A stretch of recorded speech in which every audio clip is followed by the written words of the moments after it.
Hi everyone, this video will give you a brief tour of Map Viewer, the app that we use from ArcGIS Online to make maps that will be later included in apps, story maps, dashboards, and other products.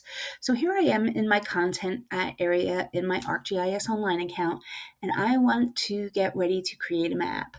The map that I want to create is showing information about the Lewis and Clark expedition. So I go to my map tab in ArcGIS Online, and I'm taken to a blank empty map where we see the United States, and that's kind of about what we see here. We notice in Map Viewer we have two two toolbars, one on the left hand side and one on the right hand side, and you notice that much of the right hand side is grayed out, and that's because there's no data in our map yet. So there's nothing these tools can do until we add some data to the map. So to add data layers to our map, we come over here to the layers option. You can click add here, or you can click add here. And when we click add here, you're going to see that it goes to want to add content, and you can add content from various areas. You can add it from ArcGIS Online, which means that you're adding data from the whole universe of individuals that are sharing their data publicly in ArcGIS Online. And you'll be one of those at some point. You can get it from the Living Atlas, which is a repository of geospatial data. You can get it from your organization, other members in your ArcGIS Online organization, and also in your own content. So those are the four key areas that you'll be pulling data from. I'm going to be pulling mine from my own content because this happens to be data that I created myself. So I'm going to first just search on Lewis, and notice that I have a few different things that I see here. I have key passes, which I'm going to add, the routes, which I'm going to add, and key sites, which I'm going to add. I'm also going to come up here and now search for the Louisiana Purchase because I want to be showing that on the map as well. And we can see that we have that there too. So I added that. And notice how it says remove here. If I would just click that, it would just remove it from my map. So now if I hit this back button, we're going to see the data layers that are part of the map that we have. And I'm going to zoom out and go to the extent of the map for now. So just wanted to have some data in here so that we can do a proper tour so you can see what all the buttons do. So again, the add option lets us add data to our map. And as I said, you'll be usually going to browse layers and then searching in one of these areas here. So the next button here is the layers. This is showing us the data layers that comprise our map. And this is something that when we look at the layers, this comprises our legend. So if I come here to legend, you can see that these two things are linked, and it makes it look pretty much the same, except you're seeing the symbology. And hopefully one of the things that you're noticing that is bothering you is that these don't look right because there's no spaces between words, there's underscores that have to be removed, and we're going to remove those in just a second so that our map audience can better understand our data. If we go to the next item here, this is tables, and when we get further into the course, we're going to be adding tables to the map so that we can then link those tables to the data layers so that we have more attributes available to us. The next one is really important. This is the base map. This serves as the backdrop for our map that we have. And for this particular map, I don't want to use the topo map. I want to have the terrain map on there because that better shows what Lewis and Clark traversed as they went across the United States.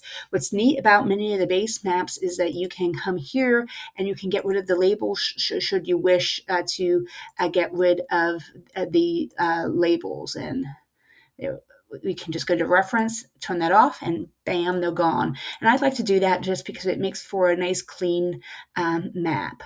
After we go to base map, and let's go back there a second. but you're going to see all the different base maps that are available to you to serve as a backdrop.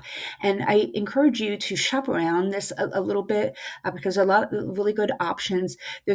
You'll start finding that there's some that you definitely use more than others. And the light gray canvas tends to be a really good one for thematic maps because it makes your data pop off of there.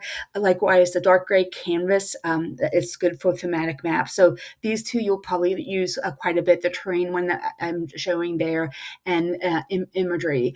Though one caution about imagery, don't use it as a scale at the United States level. Use it at small geographies. Like if we were looking at one pass on the Lewis and Clark expedition, imagery would be really good for that. But looking at it at a continental or national level, it's just overwhelming and it just looks kind of ugly. So use these with restraint and sense.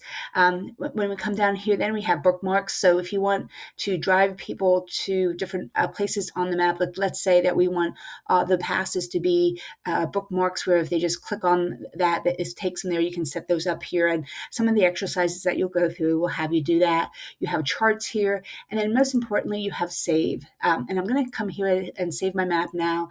And I'm just going to call this Lewis and Clark 1803. And then we can assign it tags, which are keywords. So I'm going to do Lewis and Clark, and you can kind of keep going with that, but I'm just for the sake of demonstration, I'm going to stop there. And then we add a summary here.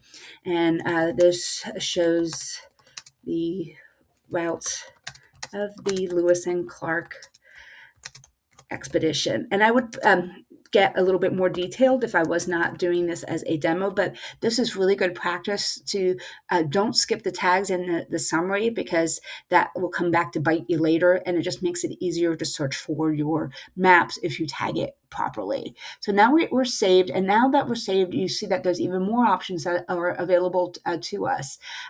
This is just the map properties, which really you'll rarely go to there, but it has like time zone and a preserving map scale.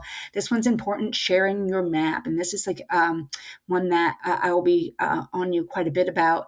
This is where you manage who can see your map, whether you are sharing it just with yourself, so you're the only one that can see it, anybody that's in your ArcGIS Online organization, or everyone public, essentially anybody that has the URL. So kind of think of this if you used to working with Google Drive, how you can save it to so that you can just see it, or people in your organization can just see it, or anybody with the link can see it. It's the same kind of concept. And we're going to be setting ours to everyone because that means that nobody has to be signed in order to view your maps. And then if you're done with your map, you can then come here and copy the link to the map, and that's the map that you would share in your Word document when you are sharing your assignment. So that's a pretty important button.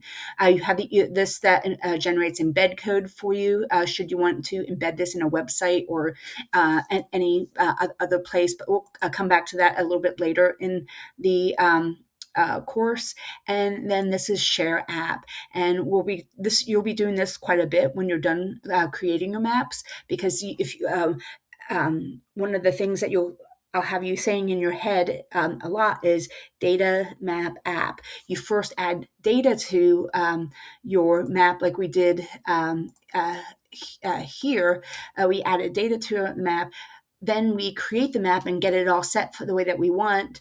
And then we push this out to an app. And that's where this comes in. After we're done configuring our map, we want to showcase it in some products. And these are the products that we can showcase it in. And there's more, but that's the majority.